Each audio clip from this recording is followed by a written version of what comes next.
আওয়ামী যুবলীগের প্রেসিডিয়াম সদস্য মোহাম্মদ রফিকুল ইসলাম, হাবিবুর রহমান পবন, মোয়াজ্জেম হোসেন,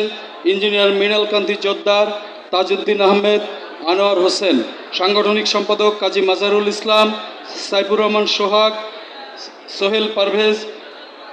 দপ্তর সম্পাদক মোস্তাফিজুর রহমান মাসুদ, আন্তর্জাতিক বিষয়ক সম্পাদক কাজী সারোয়ার হোসেন, সাংস্কৃতিক সম্পাদক বিপ্লব মুস্তাফিজ, ধর্ম সম্পাদক মাওলানা খলিলুর রহমান সর্দার, ত্রাণ ও সমাজ কল্যাণ বিষয়ক সম্পাদক মাননীয় সংসদ সদস্য সাদ্দাম হোসেন পাভেল, উপ দপ্তর সম্পাদক দেলোয়ার হোসেন শাহজাদা, উপগ্রন্থনা প্রকাশনা সম্পাদক শেখ নবিরুজ্জামান বাবু, উপবিজ্ঞান প্রযুক্তি বিষয়ক সম্পাদক রাশেদুল হাসান সুপ্ত, উপতথ্য যোগাযোগ প্রযুক্তি বিষয়ক সম্পাদক এনআই আহমেদ সৈকত, উপক্রিয়া বিষয়ক সম্পাদক আব্দুর রহমান, উপধর্ম বিষয়ক সম্পাদক হরেকৃষ্ণ বৈদ্য,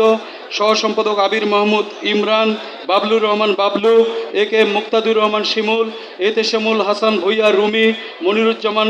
পিন্টু, কার্যনির্বাহী সদস্য ডক্টর মোহাম্মদ আরশেদ আলী আশিক, মুজিবুর রহমান, ইঞ্জিনিয়ার মোহাম্মদ মুক্তার চৌধুরী কামাল, ইঞ্জিনিয়ার মোহাম্মদ আসাদুল্লাহ তুষার, মানিকলাল ঘোষ। সংগ্রামী বন্ধুরা, আজকের আলোচনা সভায় এ পর্যায়ে আলোচনায় অংশগ্রহণ করবেন